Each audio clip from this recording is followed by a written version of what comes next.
This is our one bowl, just whisk together lemon tart. It is well balanced, really lemony, and simple to make.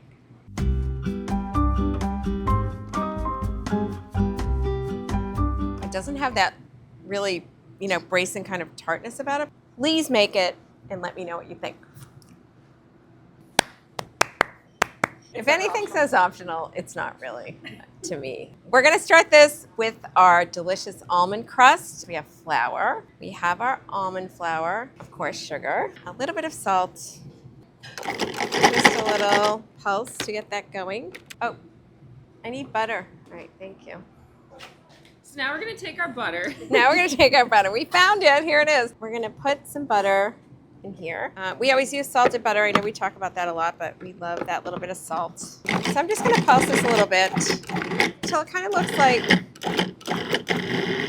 coarse sand. That's not pea-sized pieces, right? Chris has a little aversion to that term, and he does not like pea-sized pieces. He's definitely right about this. You want the butter to coat the flour so it kind of stops the gluten a little bit, and then you don't get such a tough crust. We just have one egg yolk, and then we have a little bit of vanilla. We talked about this earlier. The almond extract says optional. I don't think it is. It's not optional for me, but it could be for you. So we're gonna pulse this in bursts until it comes together in big clumps. See how it's all kind of come together? I'm just gonna put this on the counter. We know this is ready because when I press it together, it will hold. I'll leave that here. Push that over for a second while I prepare my pan. You want to make sure that you spray the bottom of your tart shell. I'm going to start by putting a third of this around the perimeter. That's going to make the little wall around the edge. And then I'm going to press it to get a little 1/4 inch edge. I know you're probably thinking, why didn't you roll this? This dough is really delicate. I couldn't pick it up without it breaking. And for a tart shell, this is something you do all the time. This dough really works well this way, and so that's why we did it.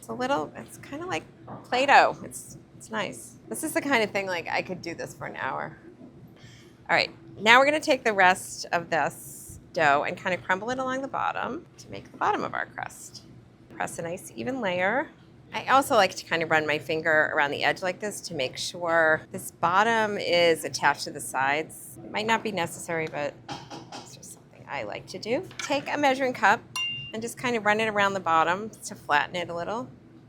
You might not want to do this with a pie crust you'd make like an apple pie with. This pie crust has sugar in it, has eggs in it. It's a little sturdier. It's a little bit more like a cookie crust.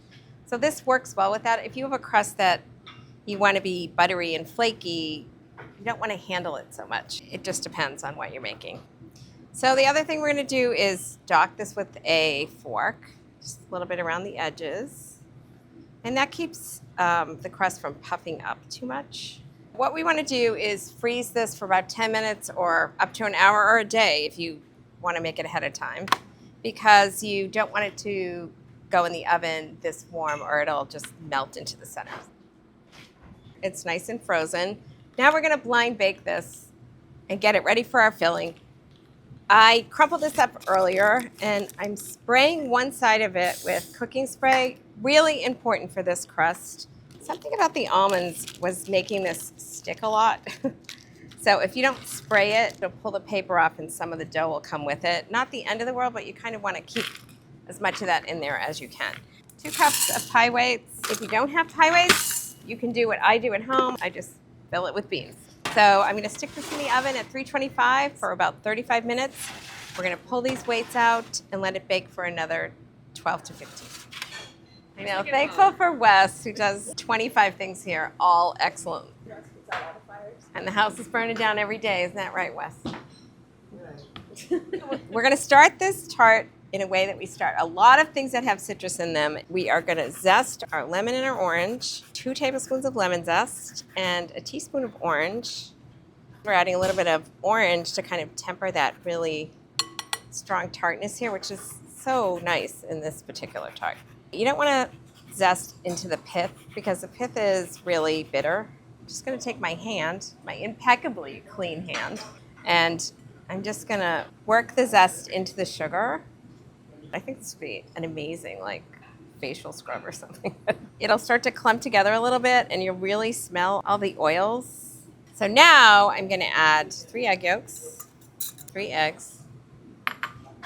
We wanna whisk this to combine it, but you don't wanna whisk too vigorously because if you add too much air to this, you're gonna get all of these bubbles on the surface of the tart, and that's not really what you want here. I'm gonna add my lemon juice, that little bit of orange juice, and this tart has some heavy cream in it, so it is a nice lighter citrus flavor. Whisk these together. Again, trying not to whisk so vigorously that I'm getting all kinds of air in there. Tip from me, if you don't want a lot of air in the actual filling, I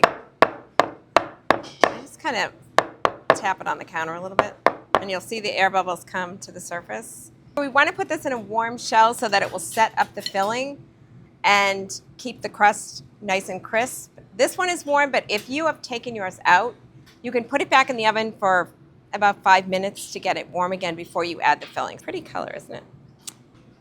Again, I see a couple of bubbles, not a big deal. You don't have to do this, but it's driving me crazy. Look at that. This is gonna go in the oven for 25 to 30 minutes.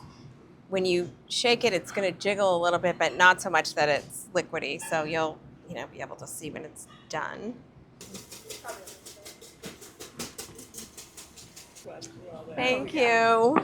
Thanks, Wes. So if you want to serve some hand-whipped cream with your tart, this labor of love, I'm just going to say that. Nobody whips cream by hand. Thank you, Wes.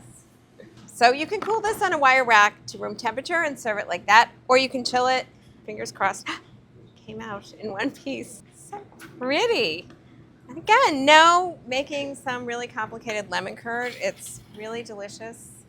Okay, let's see. First piece is always the hardest. Look at you. So pretty. Isn't this beautiful? Can I eat this? All right.